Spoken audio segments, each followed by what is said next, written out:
Hello and welcome to What the F*** Just Happened Today, your essential guide to the daily shock and awe in national politics. I'm Joe Amditis. Let's get to it. It's Wednesday, April 20th, 2022. Welcome to day 456.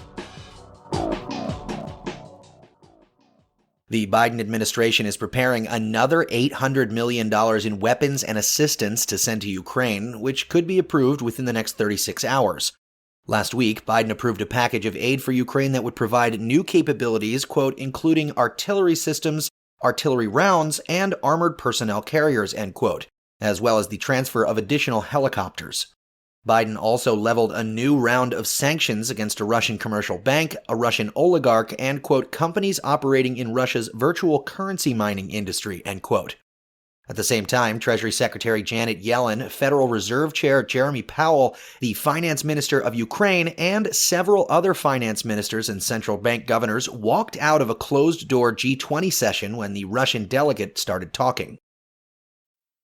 Meanwhile, Russia test-fired a new intercontinental ballistic missile, a move that Putin said would provide food for thought for those, quote, trying to threaten our country, end quote, urging them to think twice.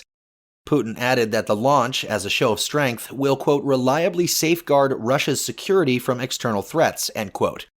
A small group of senior Kremlin insiders, however, are reportedly questioning Putin's decision to go to war, believing the invasion was a mistake that will set the country back for years. Some said that they are increasingly worried that Putin could use nuclear weapons if faced with potential failure. Back in the United States, the White House discussed delaying the repeal of Title 42 border restrictions to avoid an influx of migrants at the U.S. Mexico border, which are already at the highest level since 2000. Title 42 is scheduled to end on May 23rd. Trump issued the order back in March 2020, using the pandemic as a reason to turn away migrants who are attempting to enter the U.S. without giving them the chance to seek asylum. Meanwhile, some ICE and border protection operations are projected to run out of money by July.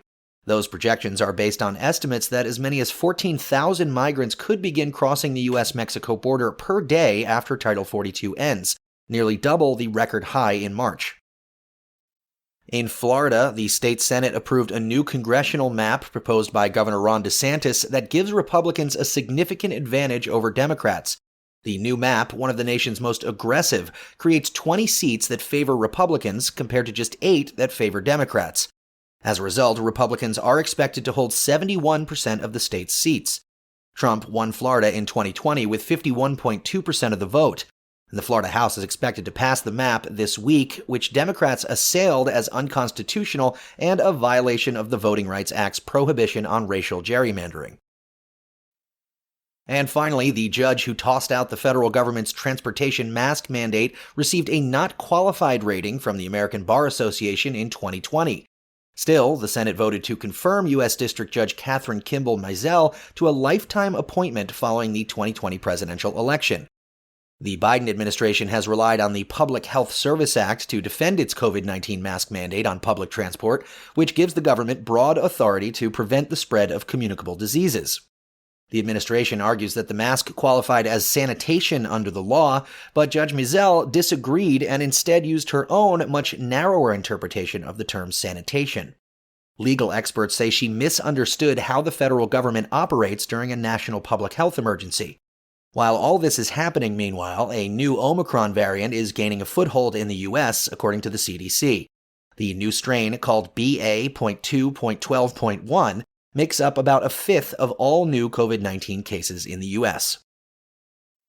And in the polls, the Associated Press says 56% of Americans say they support mask mandates on planes, trains, and public transit, while 24% are opposed and 20% have no opinion. That's all for now. You can find the links and sources for all of these stories on the main website. And as always, visit whatthefjusthappenedtoday.com for the latest news and headlines. Until next time, I'm Joe Amditis.